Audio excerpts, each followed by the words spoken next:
மகாலட்சுமி ஒரு சிறிய காய்கறி கடையில் வேலை பார்த்து வந்தாள். அவளுடைய கணவர் சுரேஷ் வேலைக்காக வெளிநாட்டில் இருந்தார். மகாலட்சுமிக்கும் சுரேஷுக்கும் ஒரே ஒரு பையன் பிரகாஷ். அவன் அரசு பள்ளியில் படித்து வந்தான். சுரேஷின் நெருங்கிய நண்பர் விஜய் அவர்களின் வீட்டிற்கு எதிரே தான் வசித்து வந்தார். மகாலட்சுமிக்கு ஏதாவது உதவி தேவைப்பட்டால் உடனே ஓடோடி வந்து உதவும் நபராக விஜய் இருந்தார். சுரேஷை வெளிநாட்டிற்கு அனுப்பி வைத்த பெருமை முழுக்க முழுக்க விஜய்க்கு உரியது என்று மகாலட்சுமி உறுதியாக நம்பினாள். அவர்களின் இந்த நெருக்கமான உறவு சுரேஷ் இல்லாத நேரத்தில் மேலும் வலுப்பெற்றது. மகாலட்சுமி விஜயுடன் பல இடங்களுக்கு செல்லத் தொடங்கினாள். கடைக்கு போவது, மளிகை பொருட்கள் வாங்குவது, சில சமயங்களில் வெளியூருக்கு கூட போவது என்று அவர்களின் நட்பு நாளுக்கு நாள் ஆழமானது. தனது கணவர் இந்த அளவிற்கு நன்றாக இருக்க காரணம் விஜய் மட்டும்தான் என்று மகாலட்சுமி எண்ணத் தொடங்கினாள். விஜயை பொறுத்தவரை அவருக்கு இன்னும் திருமணம் ஆகவில்லை. சமீபத்தில் சில பெண்களை பார்த்து வந்தார். ஆனால் அவருக்கு மனம் ஒத்தவரை காண முடியவில்லை. மகாலட்சுமியை அவர் மிகவும் விரும்பினார். அவள் மாதிரி ஒரு பெண் கிடைத்தால் தனது வாழ்க்கை முழுமை அடையும் என்று நினைத்தார். ஆனால் அவள் வேறொருவரின் மனைவி என்ற உண்மை அவருக்கு நன்றாகவே தெரியும். அதனால் அவளுடன் நட்பாகவே பழகி அவளுக்கு எந்தவிதமான கஷ்டமும் வராமல் பார்த்து கொள்வதில் மிகுந்த அக்கறை காட்டினார். இந்த சூழ்நிலையில்தான் மகாலட்சுமி விஜயிடம் ஒரு முக்கியமான உதவி கேட்டாள். விஜய், என்னால் இனி வாடகை வீட்டில் இருக்க முடியாது. அதுவும் இந்த வீட்டு வாடகை நாளுக்கு நாள் உயர்ந்து கொண்டே இருக்கிறது. பக்கத்தில் ஒரு வீடு விற்பனைக்கு வந்திருக்கிறது. அதை வாங்கிவிடலாமா என்று யோசிக்கிறேன். இல்லாவிட்டால் நாங்கள் இருக்கும் இந்த வீட்டையே வாங்கிவிடலாம் என்று நினைக்கிறேன். ஆனால் உடனே பணம் கொடுக்க முடியாத சூழ்நிலை. எனக்கு உன்னுடைய உதவி தேவை என்று கேட்டாள். வாடகை பிரச்சனை முடிவுக்கு வந்துவிட்டது. இந்த வீட்டை வாங்கிவிட்டால் எங்களுக்கு ஒரு சொந்த இடம் கிடைத்த மாதிரி இருக்கும் என்று அவள் தனது கஷ்டத்தை வெளிப்படுத்தினாள். விஜய் உடனே பதிலளித்தார். நீங்கள் கவலைப்படாதீர்கள். இந்த வீட்டின் உரிமையாளருக்கு எனக்கு நன்றாக தெரியும். உங்களுக்கு விருப்பம் இருந்தால் நீங்கள் இந்த வீட்டை வாங்கிக் கொள்ளலாம். பணத்தை கொஞ்சம் கொஞ்சமாக கூட கொடுத்து வாங்கலாம். நீங்கள் உங்கள் பெயருக்கு இந்த வீட்டை எழுதி கொண்டால் எனக்கு மிகுந்த மகிழ்ச்சி இருக்கும். இப்படிச் சொல்லி மகாலட்சுமிக்கு தேவையான மிகப்பெரிய தொகைக்கு உதவி செய்வதாக விஜய் உறுதியளித்தார். சுரேஷ் வெளிநாட்டிலிருந்து கொஞ்சம் கொஞ்சமாக பணம் அனுப்பினாலும் அதைவிட மிக அதிகமாக விஜய் உதவி செய்தார். மகாலட்சுமி விஜயின் இந்த உதவிக்கு உருகிப் போனாள். இவர் இல்லை என்றால் நாங்கள் என்ன ஆகியிருப்போம் என்று நினைத்து நினைத்து அவள் விஜயின் மீது ஒரு விதமான பற்றும் நம்பிக்கையும் கொள்ளத் தொடங்கினாள். விஜயும் மகாலட்சுமியின் மீது மிகுந்த பாசத்தை வளர்த்து கொண்டார். அவர்களுக்குள் ஒரு விதமான மௌனமான இணக்கம் உருவாகியது. நாட்கள் கழிய கழிய மகாலட்சுமிக்கு விஜய் மட்டும்தான் தனக்கு உறுதுணையாக இருக்கிறார் என்ற உணர்வு வலுத்தது. விஜயின் உதவியால் வீட்டை வாங்கும் கனவு நனவாகும் கட்டத்திற்கு வந்தது. ஆனால் இந்த நெருக்கம் அவர்களின் உறவில் புதிய பரிமாணத்தை ஏற்படுத்தும் என்பதை அப்போது யாரும் உணரவில்லை. மகாலட்சுமி தனது கணவனுக்கும் விஜயின் நட்பிற்கும் இடையே சிக்கித் தவித்தாள். இருந்தாலும் விஜயின் மீது அவளுக்கு இருந்த நன்றிக்கடன் மற்றும் நம்பிக்கை அவள் மேலும் மேலும் அவரை சார்ந்து இருக்க வைத்தது. விஜயின் உதவியால் வீடு வாங்கும் முயற்சிகள் நடந்து கொண்டிருந்த சமயத்தில் மகாலட்சுமிக்கு ஒரு சந்தேகம் எழுந்தது. விஜய், உங்களுக்கு இவ்வளவு வயதாகியும் ஏன் இன்னும் திருமணம் செய்து கொள்ளவில்லை என்று ஒரு நாள் அவள் விஜயிடம் கேட்டாள். இந்த கேள்வி அவர்கள் இருவருக்கும் இடையே ஒரு புதிய உரையாடலுக்கு வித்திட்டது. மகாலட்சுமியின் மனதில் விஜயின் மீது இருந்த பரிவு பாசமாக மாறி அவரை பற்றி மேலும் அறிந்து கொள்ள ஆசைப்பட்டாள். விஜயின் பதில் அவளை நிச்சயமாக ஒரு புதிய சிந்தனைக்கு இட்டுச் செல்லும் என்று அவள் உணர்ந்தாள். அடுத்த பகுதியில் இந்த உரையாடல் எப்படி முடிவடைகிறது என்று பார்ப்போம். மகாலட்சுமி கேட்ட கேள்விக்கு விஜய் சற்று யோசித்து பதில் சொன்னார். எனக்கு உங்களை மாதிரி ஒரு நல்ல அழகான பெண் கிடைத்தால் போதும். என்னுடைய வாழ்க்கை செட்டில் ஆகிவிடும். ஆனால் அந்த அதிர்ஷ்டம் எனக்கு இன்னும் வரவில்லை என்றார். அவர் குரலில் ஒரு குறையும் ஏக்கமும் தொனித்தது. மகாலட்சுமி இதைக் கேட்டு சற்று உருகிப் போனாள். கண்டிப்பாக உங்களுடைய நல்ல மனசுக்கு நல்ல அருமையான ஒரு பெண் உங்களுடைய வாழ்க்கையில் வந்து அமைவாங்க, கவலைப்படாதீங்க என்று அவள் ஆறுதல் கூறினாள். அதைக் கேட்டு விஜய் மிகவும் சந்தோஷப்பட்டார். மகாலட்சுமியின் இந்த வார்த்தைகள் அவருடைய மனதில் ஒரு புதிய உற்சாகத்தை ஏற்படுத்தின. அவள் சொன்ன ஆறுதல் வார்த்தைகள் அவருடைய தனிமையை கொஞ்சம் குறைத்தன. இந்த உரையாடலுக்குப் பிறகு விஜய் மகாலட்சுமியிடம் ஒரு புதிய முன்மொழிவை வைத்தார். நாம் இருவரும் ஒரு நாள் கோவிலுக்கோ அல்லது சுற்றுலாவிற்கோ ஒன்றாக போய் வரலாமா என்று கேட்டார். மகாலட்சுமி சற்று தயங்கினாலும் இறுதியில் சரி என்று ஒப்புக்கொண்டாள். அவள் சம்மதித்தவுடனே விஜய் அந்த நல்ல நாளுக்கான திட்டங்களை தீட்டத் தொடங்கினார். அவர்கள் இருவரும் ஒரு அழகான கோவிலுக்குச் செல்ல முடிவு செய்தனர். அந்த கோவில் கடற்கரை அருகில் இருந்தது. அங்கு சென்று கோவிலை சுற்றி பார்த்து அதன்பின் அருகில் இருந்த கடற்கரையில் சிறிது நேரம் கழிக்கவும் பின்னர் ஒரு உணவகத்தில் இரவு உணவு சாப்பிடவும் திட்டமிட்டனர். அவர்கள் கிளம்பிய அந்த நாள் முழுவதும் மிகவும் மகிழ்ச்சியாக இருந்தது. விஜய்க்கு மகாலட்சுமியுடன் பேசிய ஒவ்வொரு நிமிடமும் புதியதாக இருந்தது. மகாலட்சுமிக்கும் அவருடன் பழகுவது ஒரு புதிய அனுபவமாக இருந்தது. நம்முடைய கணவரிடம் எப்படி இருப்போமோ இவரிடமும் அதே அளவு பாதுகாப்பாக இருக்கிறோம் என்று அவள் மனதுக்குள் நினைத்தாள். கோவிலில் சிறப்பு பூஜைகளைக் கண்டு கடற்கரையில் அலைகளுடன் விளையாடி மாலை வேளையில் உணவகத்தில் அமர்ந்து பேசுவது அவர்களுக்கு மறக்க முடியாத தருணமாக மாறியது. விஜய் மகாலட்சுமிக்கு பல்வேறு விஷயங்களை சொல்லி சிரிக்க வைத்தார். அவளுடைய கவலைகளை மறக்கச் செய்ய முயன்றார். கோவில் வளாகத்தில் இருக்கும்போது விஜய் தனக்கு உள்ளே ஒரு கலக்கத்தை உணர்ந்தார். இந்த நேரத்தை நிறுத்தி வைக்க வேண்டும் போல் இருந்தது. மகாலட்சுமியும் அவரைப் போலவே உணர்ந்தாள். அவர்கள் இருவரும் மிகவும் இனிமையான நேரத்தை கழித்து கொண்டிருந்தனர். திடீரென மழை பெய்து கொண்டே இருக்க கோவில் வளாகத்தில் இருந்து வெளியே வர முடியாத நிலை. சில மணி நேரங்கள் அங்கேயே காத்திருக்க வேண்டிய நிலை. பின்னர் மழை விட்டு கடற்கரை அருகே நடந்து அந்த இரவின் அழகை ரசித்தனர். இந்த நாளை நாம் என்றும் மறக்க முடியாது என்றாள் மகாலட்சுமி. விஜய் தலையசைத்து ஆமாம் என்றான். இரவு மிகவும் ஆழமானது. ஊருக்கு திரும்ப முடியாத நிலை.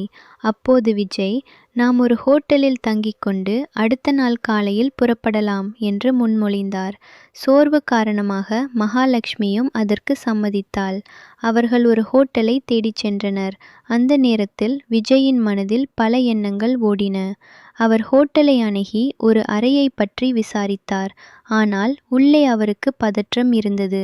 மகாலட்சுமியிடம் என்ன சொல்வது, எப்படி சொல்வது என்ற குழப்பம். அவர் 2 அறைகளை கேட்கலாமா அல்லது ஒரு அறையை மட்டுமே கேட்கலாமா? இந்த யோசனை அவரை மிகவும் குழப்பியது.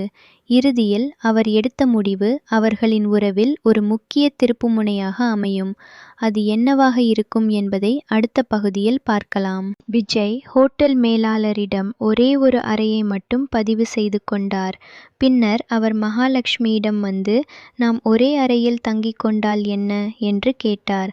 நமக்குள் என்ன பெரிய வித்தியாசம் இருக்கிறது, நாம் நண்பர்கள்தானே என்று சாதாரணமாக கூறினார். மகாலட்சுமி சற்று திகைத்தாலும் அவள் மனத்தில் ஒரு கலக்கம் எழுந்தது. இந்த முடிவு சரிதானா என்று அவளுக்குள் ஒரு குரல் கேட்டது. ஆனால் விஜயின் மீது இருந்த நம்பிக்கையும் அவர் இதுவரை தனக்குச் செய்த உதவிகளும் அவள் மனத்தில் இருந்தன. இவர் என் நண்பர் மட்டுமல்ல, எனக்கு உறுதுணையாக இருந்தவர். இவர் எனக்கு எந்த தீங்கும் செய்ய மாட்டார் என்று தன்னைத்தானே சமாதானப்படுத்திக் கொண்டாள். பிரச்சனை இல்லை, நாம் இருவரும் ஒரே அறையில் இருந்தால் என்ன என்றாள் மகாலட்சுமி. என்னை பற்றி எனக்கு தெரியும், உங்களை பற்றி உங்களுக்கு தெரியும்.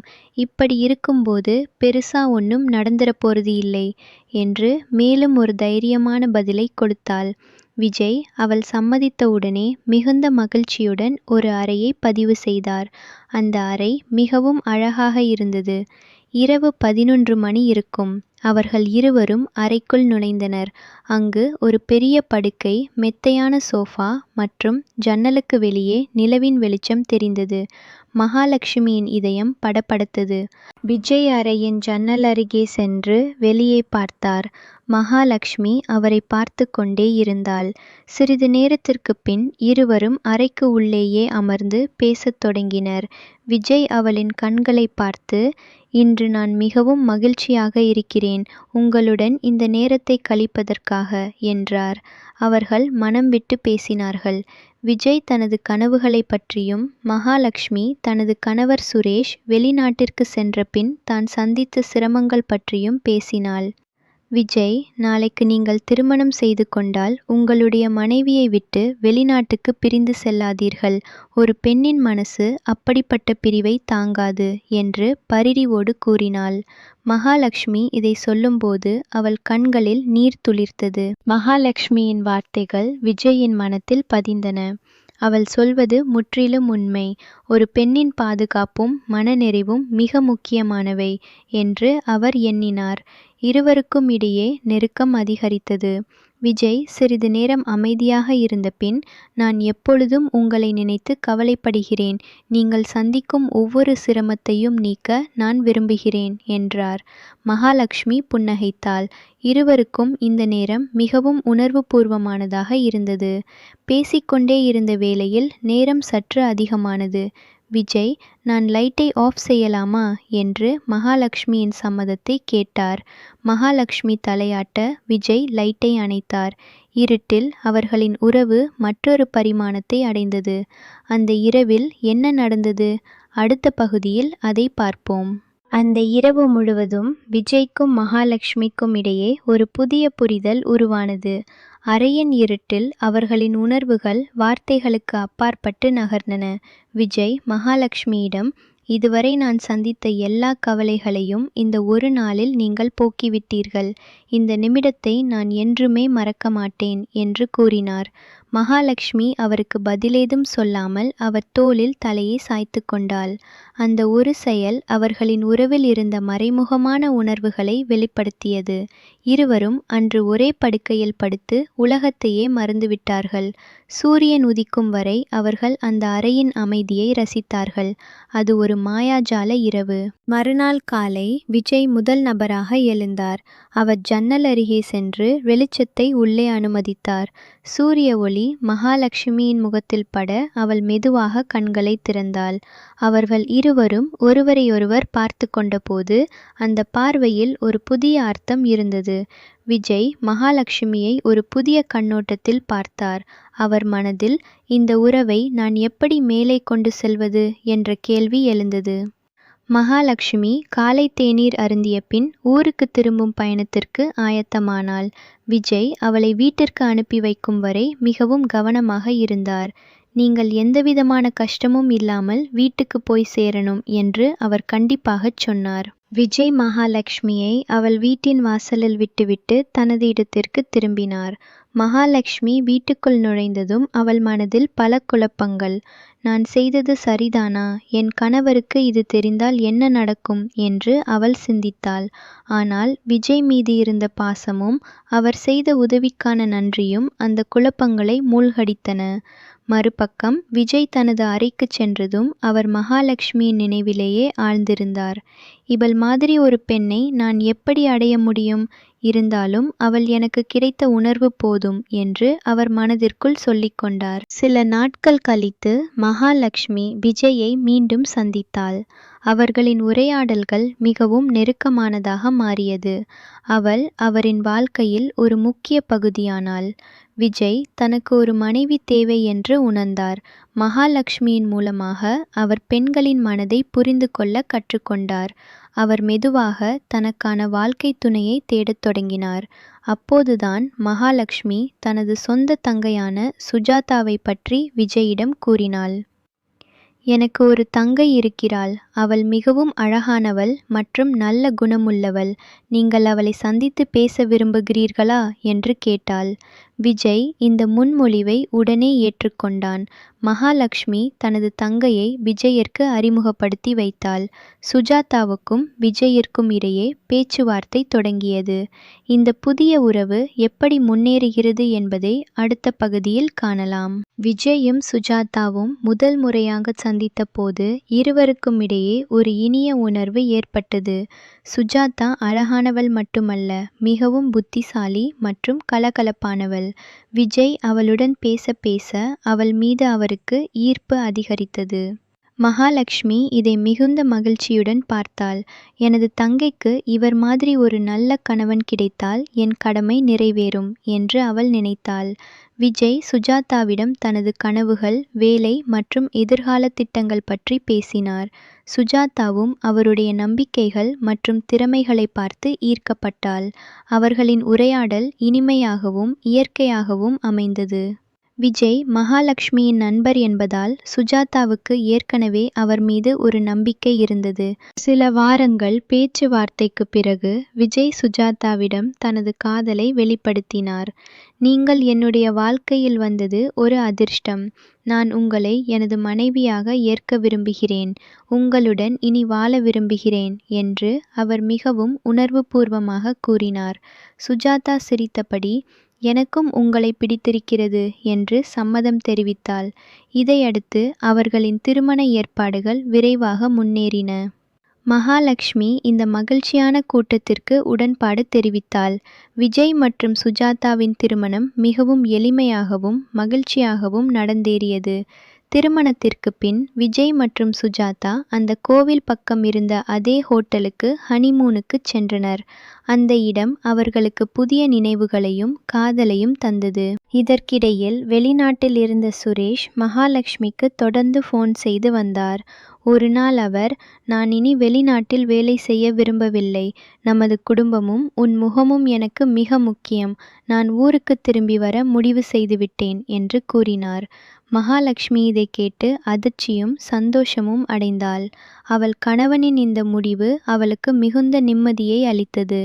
இனி நான் தனியாக இல்லை, என் கணவர் என்னோடு இருக்கப் போகிறார் என்று அவள் எண்ணினாள். சுரேஷ் 1 மாதத்தில் ஊருக்கு வந்து சேர்ந்தார். அவர் வந்ததும் மகாலட்சுமி அவரிடம் நடந்த அனைத்து விஷயங்களையும் பகிர்ந்து கொள்ளவில்லை. குறிப்பாக விஜயுடனான தனது நெருக்கத்தை பற்றி ஒளிவு மறைவாகவே இருந்தாள். இருந்தாலும் சுரேஷின் வருகை அவளுக்கு மிகுந்த நம்பிக்கையையும் பாதுகாப்பையும் அளித்தது. சுரேஷ் ஊரில் ஒரு சிறிய தொழில் தொடங்க முடிவு செய்தார். விஜய் இதற்கும் முழு உதவி செய்ய முன்வந்தார். சுரேஷ் ஒரு காய்கறி வியாபாரத்தை தொடங்கி வெற்றிகரமாக நடத்தி வந்தார். குடும்பத்தின் நிலைமை மேம்படத் தொடங்கியது. மகாலட்சுமிக்கு இப்போது நிறைய நேரம் கிடைத்தது. விஜயும் அவரது மனைவி சுஜாதாவும் மகாலட்சுமியின் வீட்டிற்கு அடிக்கடி வரத் தொடங்கினர். 4 பேரும் இணைந்து பொழுதுபோக்கினர். கணவன் மனைவி நண்பர்கள் என்ற அழகான உறவு பூக்கத் தொடங்கியது. மகாலட்சுமி மனதில் ஏற்பட்ட குற்ற உணர்வு மெல்ல மெல்ல குறைந்து புதிய ஒரு ஆரோக்கியமான கட்டத்திற்கு வந்தாள். இந்த மகிழ்ச்சியான முடிவில் இருந்தாலும் ஒரு விஷயம் மட்டும் அவள் மனதில் நிழலாடியது. அது என்னவென்று அடுத்த பகுதியில் பார்க்கலாம்.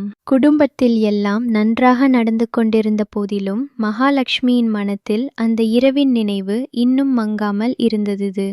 விஜயுடன் ஒரே அறையில் கழித்த அந்த நேரம் அவள் மனத்தில் ஒரு மாயத்திரை போல் இருந்தது. அவள் சுரேஷிடம் அதை பற்றி சொல்லவில்லை. ஆனால் அவளது ஒவ்வொரு செயலிலும் அந்த நினைவின் தாக்கம் இருந்தது. விஜய் இப்போது அவளது கணவரின் நண்பர் மட்டுமல்ல, அவளுடைய தங்கையின் கணவர். இந்த உறவுகள் அவளை மேலும் எச்சரிக்கையாக இருக்க வைத்தன. சுரேஷின் மீது அவளுக்கு இருந்த பாசமும் மரியாதையும் அதிகமானது. அவள் அவரின் நலனிலும் குடும்பத்தின் எதிர்காலத்திலும் அதிக கவனம் செலுத்தினாள். சுரேஷ் ஒரு நல்ல கணவனாகவும் தந்தையாகவும் செயல்பட்டு வருவதைக் கண்டு அவளுக்கு மிகுந்த மகிழ்ச்சி. விஜய் மற்றும் சுஜாதா தம்பதியினர் மகாலட்சுமியின் வீட்டிற்கு அடிக்கடி வருவதும் போவதுமாக இருந்தனர். 4 பேரும் ஒன்றாக உணவு சாப்பிடுவதும் உல்லாச பயணங்கள் செல்வதும் வழக்கமானது. ஒருமுறை ஒரு பண்டிகை நாளில் அனைவரும் ஒரு கோவிலுக்குச் சென்றனர். அங்கு மகாலட்சுமி விஜயை பார்த்தபோது அவளின் மனம் பழைய நினைவுகளில் சிறிது தடுமாறியது. விஜயும் அவளை பார்த்து சிரித்தபோது அந்த பார்வையில் அவர்களுக்கிடையேயான புரிதல் இன்னும் அப்படியே இருந்தது. ஆனால் அதை அவர்கள் இருவரும் மீறிச் செல்லவில்லை. சுஜாதாவும் மகாலட்சுமியும் மிகவும் நெருங்கிய தோழிகளாக மாறினர். அவர்கள் தங்கள் கணவர்களைப் பற்றி பேசுவதும் சிரிப்பதும் வாடிக்கையானது. இந்த குடும்ப உறவு மிகவும் பலமானதாக உருவானது. சுரேஷின் வியாபாரம் நாளுக்கு நாள் வளர்ந்தது. அவர் ஒரு புதிய கடை திறக்க முடிவு செய்தார். இதற்கு விஜய் மீண்டும் நிதியும் ஆலோசனையும் வழங்கினார். சுரேஷ் விஜயை தனது குடும்பத்தின் ஒரு முக்கிய உறுப்பினராக கருதத் தொடங்கினார். மகாலட்சுமி இதை பார்த்து மகிழ்ச்சி அடைந்த போதிலும் உள்ளுக்குள் ஒரு பயமும் இருந்தது. இந்த நெருக்கம் அதிகமாகி மீண்டும் அந்த சம்பவம் நடந்தால் என்று அவள் சிந்தித்தாள். ஆனால் விஜய் தனது மனைவி சுஜாதாவிடம் மிகுந்த பாசத்துடன் இருப்பதையும் சுரேஷிடம் மிகுந்த மரியாதையுடன் நடந்து கொள்வதையும் கண்டு அவளது பயம் சற்று குறைந்தது. விஜயும் சுரேஷும் இப்போது வியாபாரத்தில் கூட்டாளிகளாக மாறியிருந்தனர். அவர்களின் நட்பு மிகவும் ஆழமானது. ஒரு மழைக்கால மாலையில் மகாலட்சுமி தனியாக வீட்டில் இருந்தபோது விஜய் திடீரென வந்தார். சுரேஷ்க்கு முக்கியமான சில பேப்பர்களை எடுத்துச் செல்ல வந்தார். அவர் வந்து செல்லும் நேரத்தில் மழை பெய்து கொண்டிருந்ததால் சற்று நேரம் காத்திருக்க வேண்டிய நிலை.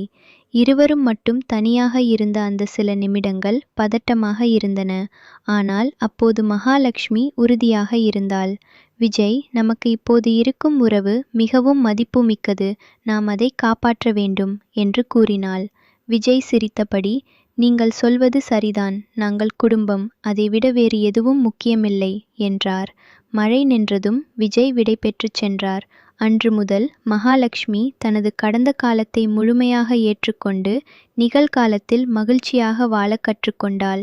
எந்த தவறான சிந்தனையும் இல்லாமல் குடும்பத்தின் மீதான காதலும் மரியாதையும் அவளை முன்னோக்கி நகர்த்தியது. இனிவரும் பகுதிகளில் இக்குடும்பத்தின் புதிய சவால்கள் மற்றும் இன்ப நிகழ்வுகள் பற்றி பார்ப்போம். தொடர்ந்து எங்களுடன் இருங்கள். நன்றி.